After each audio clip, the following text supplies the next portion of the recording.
नमस्कार साथियों, बहुत बहुत स्वागत है आपका हमारे YouTube चैनल इसके नेक्स्ट एजुकेशन में। आज हम भारत के इतिहास से संबंधित 20 महत्वपूर्ण प्रश्नों के बारे में चर्चा करेंगे।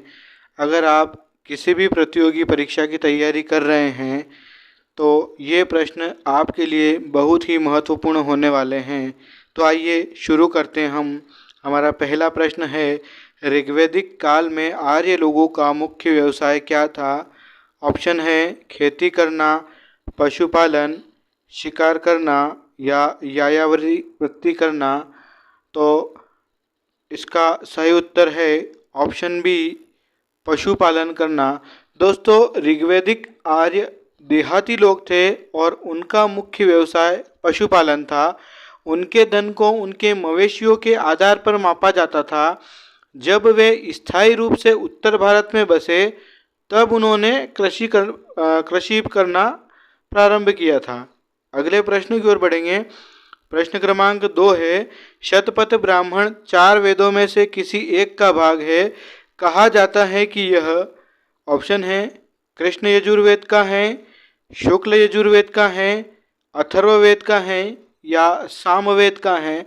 तो इसका सही उत्तर है ऑप्शन बी, शुक्ल यजुर्वेद का है। दोस्तों, शतपथ ब्राह्मण शुक्ल यजुर्वेद का ब्राह्मण ग्रंथ है। ब्राह्मण ग्रंथों में इसे सर्वाधिक प्रमाणिक माना जाता है। शतपथ ब्राह्मण शुक्ल यजुर्वेद के दोनों शाखाओं काण्व व माध्य नंदिनी से संबंध है। यह सभी ब्राह्मण ग्रंथों में सर्वाधिक महत्वपूर्ण ग्रंथ हैं। इसके रचयिता याज्ञवल्क्य माने जाते हैं। अगले प्रश्न की ओर बढ़ेंगे। प्रश्न क्रमांक 3 है, वैदिक काल में जाति व्यवस्था तो अवश्य थी, किंतु यह व्यवस्था ऑप्शन है कर्म पर आधारित थी, यहाँ पर कर्म होगा, कर्म पर आधारित थी, जन्म पर आधारित थी, आचरण पर आधारित थी या जन्म और कर्म दोनों पर आधारित थी। तो इसका सही उत्तर है ऑप्शन डी, जन्म और कर्म दोनों पर आधारित थी।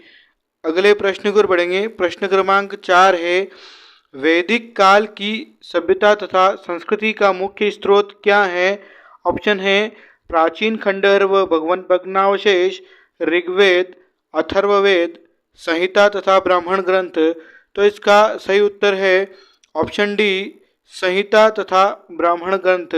दोस्तों, वैदिक काल के बारे में जानकारी ब्राह्मण ग्रंथों, आरण्यक व उपनिषद से प्राप्त होती हैं। अगले प्रश्न की ओर बढ़ेंगे। प्रश्न क्रमांक 5 है, निम्नलिखित तथ्यों में से कौन सा गलत है? ऑप्शन है आर्य वस्तुतः प्रकृति पूजक थे, बिल्कुल सही है। आर्य प्राकृतिक शक्तियों की दया और कृपा के आकांक्षी थे, बिल्कुल सही है। आर्य एकेश्वरवादी थे, यह गलत है। चौथा ऑप्शन, आर्यों के जीवन में सदाचार की बड़ी महत्ता थी, तो ये भी सही है। तो उसका सही उत्तर है ऑप्शन सी, आर्य एकेश्वरवादी थे। यानी दोस्तों, आर्य बहुदेववादी थे और यूरोप में उनके धर्म को बाद के यूरोपीय लोगों द्वारा बूत परस्त कहा जाता था, जो ईसाई धर्म में परिवर्तित हो गए थे। अगले प्रश्न की ओर बढ़ेंगे। प्रश्न क्रमांक 6 है, आर्यों का प्रारंभिक जीवन किस पर निर्भर था? ऑप्शन है कृषि पर, पशुचारण पर, कुटीर उद्योगों पर या शिकार पर। तो इसका सही उत्तर है ऑप्शन बी, पशुचारण पर। दोस्तों, ऋग्वैदिक आर्य चरवाहा थे और उनका मुख्य व्यवसाय पशुपालन करना था। उनकी संपत्ति का अनुमान उनके मवेशियों के संदर्भ में लगाया गया था। अगले प्रश्न की ओर बढ़ेंगे। प्रश्न क्रमांक 7 है, वेदों तथा उपवेदों की संख्या कितनी है? ऑप्शन है 8, 7, 6 या 4। तो इसका सही उत्तर है ऑप्शन ए, 8। दोस्तों, वेदों तथा उपवेदों की कुल संख्या 8 है। वेद मुख्यतः 4 हैं, जो इस प्रकार है ऋग्वेद, यजुर्वेद, सामवेद और अथर्ववेद। और उपवेद भी 4 है, जैसे आयुर्वेद, धनुर्वेद, गंधर्ववेद और शिल्पवेद। अगले प्रश्न की ओर बढ़ेंगे। प्रश्न क्रमांक 8 है, संसार का सबसे प्राचीन ग्रंथ कौन सा है? तो ऑप्शन है सामवेद, यजुर्वेद, अथर्ववेद या ऋग्वेद? तो इसका सही उत्तर है ऑप्शन डी, ऋग्वेद। दोस्तों, ऋग्वेद विश्व का सबसे प्राचीन ग्रंथ है जो वर्तमान समय में उपलब्ध है। ऋग्वेद के कई सूक्तों में विभिन्न वैदिक देवताओं की स्तुति करने वाले मंत्र हैं।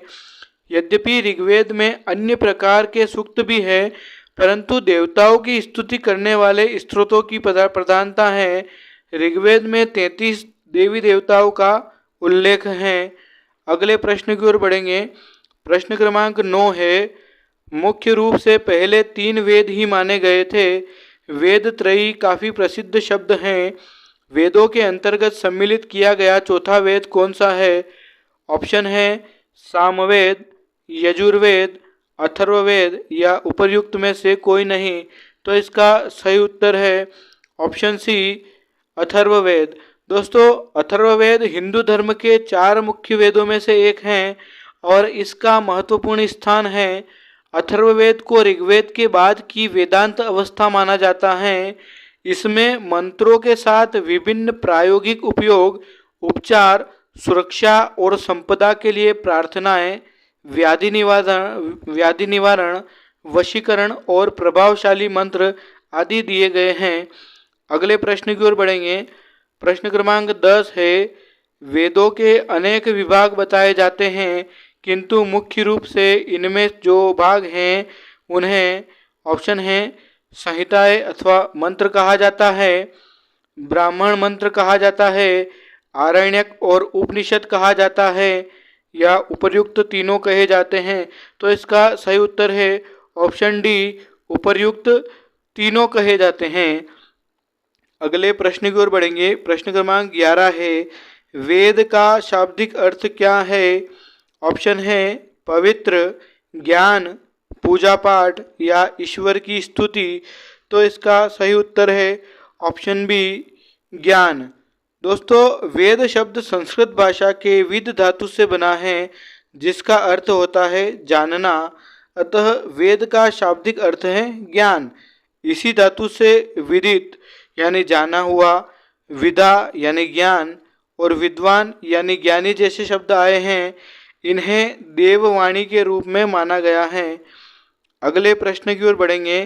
प्रश्न क्रमांक 12 है, वैदिक काल की प्राचीनता के बारे में पंडित बाल Gangadhar Tilak, Jacobi, Max Muller, Winternitz प्रभृति विद्वानों ने अलग अलग मत व्यक्त किए हैं। श्री तिलक के मत से वैदिक साहित्य का रचना काल ईसा से ऑप्शन है 300 वर्ष पहले का है, 6000 वर्ष पहले का है, 2000 वर्ष पहले का है या 1500 वर्ष पहले का है। तो इसका सही उत्तर है ऑप्शन बी, 6000 वर्ष पहले का है। अगले प्रश्न की ओर बढ़ेंगे। प्रश्न क्रमांक 13 है, भारतीय सभ्यता का प्राथमिक सोपान यानी सबसे प्रारंभिक चरण किसे माना जाता है? ऑप्शन है वैदिक संस्कृति, ऋग्वैदिक सभ्यता, सिंधु घाटी सभ्यता या उपर्युक्त में से कोई नहीं।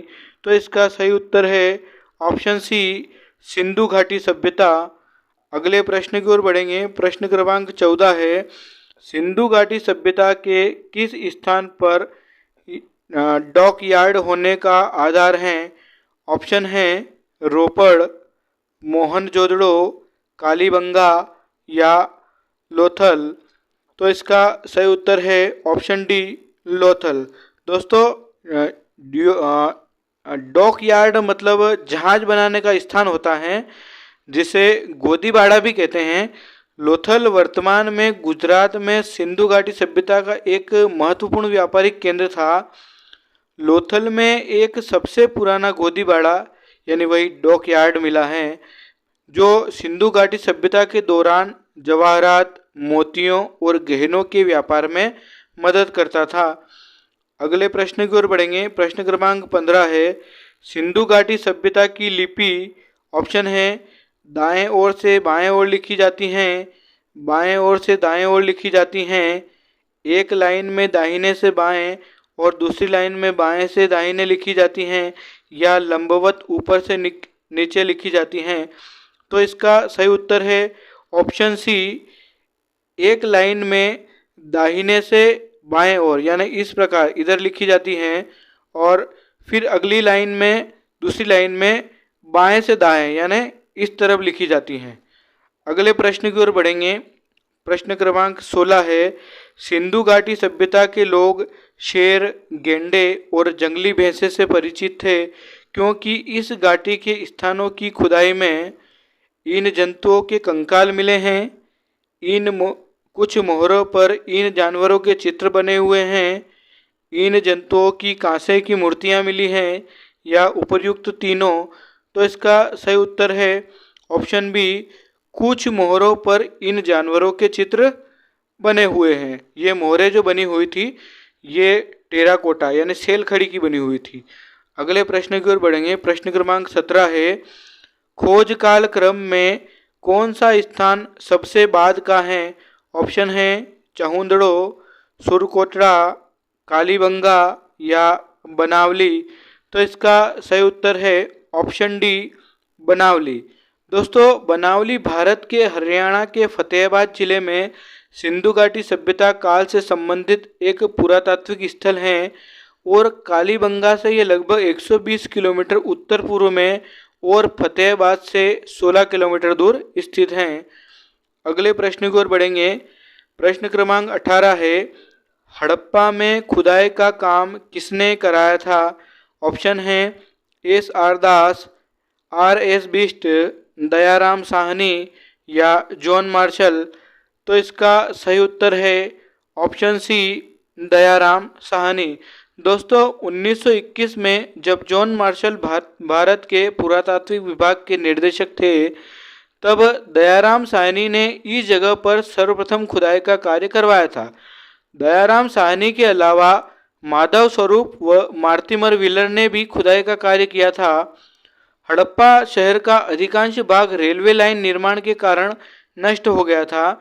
इस सभ्यता से तांबे की इक्का गाड़ी, उर्वरता की देवी, कांच दर्पण, मछुआरे का चित्र, गरुड़ की मूर्ति, शिव की मूर्ति साक्ष्य के रूप में मिले हैं।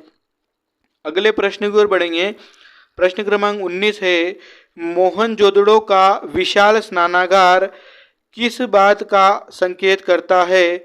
ऑप्शन है जल की प्रचुरता का, धार्मिक अनुष्ठान, निर्माण कला की श्रेष्ठता या उन्नत शहरी नगर योजना।